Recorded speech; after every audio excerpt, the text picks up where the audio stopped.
अस्सलातु वस्सलामु अलैका या रसूलल्लाह, अस्सलातु वस्सलामु अलैका या रहमतुल लिल आलमीन। सवाल कयो आहे त चहलकदमी कीअं कजे। बिस्मिल्लाहिर रहमानिर रहीम। चहलकदमी पहिरीं सम्झण जी ज़रूरत आहे। चहलकदमी उनखे चइबो आहे त हूअं चहलकदमी माना आहे वॉक करणु, पंधु करणु, पर हिते चहलकदमी मां मुराद आहे त जेको जनाज़े खे खणी हलबो आहे उनखे चहलकदमी चयो वेंदो आहे।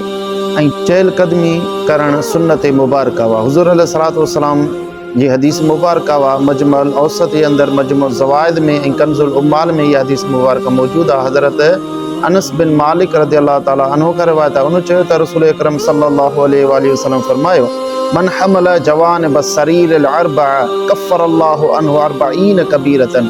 जंहिं जनाज़े खे खयो अल्लाह रब्बुल इज़्ज़त 40 क़दमनि जे बदिले उन जा 40 कबीरा गुनाह बख़्शे मुआफ़ फरमाए छॾींदो।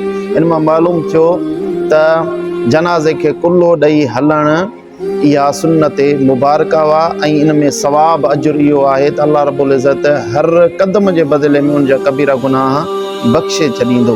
रही ॻाल्हि त उनजो तरीक़ो छा आहे ऐं उनजो तरीक़ो उलमा इकराम मुख़्तलिफ़ बयानु फ़रमायो आहे। जेको फ़ुक़हाए अहनाफ़ फ़रमायो आहे उहो तरीक़ो इहो आहे, पहिरियां मैयत जी साॼी सेरांदी खे कुल्लो ॾींदो, उनखां पोइ 10 क़दम हलंदो, पोइ वरी पेरांदी खां साॼी पेरांदी खां ईंदो, उनखे कुल्लो ॾींदो, 10 क़दम हलंदो, उनखां पोइ खाॿी सेरांदी खां ईंदो, 10 क़दम हलंदो, कुल्लो ॾींदो, उनखां बाद खाॿी पेरांदी वटि ईंदो।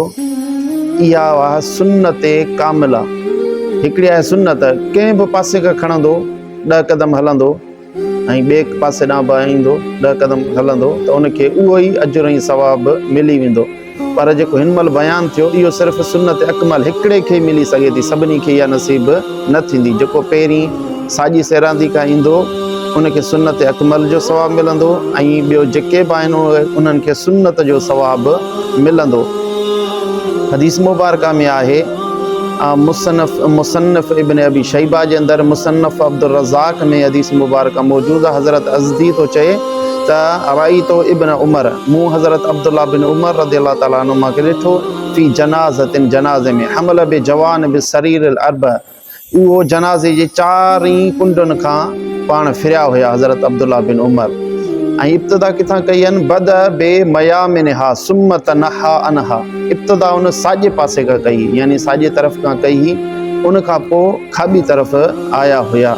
भई रही ॻाल्हि इहो त असांजा बज़ पंहिंजो उलमा इकराम ऐं ॿिया अवाम बिन में मुब्तला आहे त उहे पहिरीं चहलकदमी हथनि ते खणंदा आहिनि, हथनि ते 40 क़दम हलंदा, उनखां बाद वरी पंहिंजो कुल्हनि ते रखंदा आहिनि।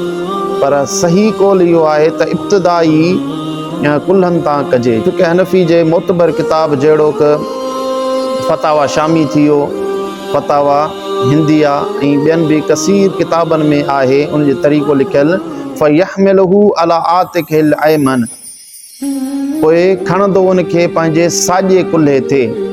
मालूम इहो थियो त हथनि ते खणणु सुन्नत न आहे, बल्कि पंहिंजे कुल्हे ते खणणु सुन्नत आहे। वल्लाहु आलम बिस्सवाब।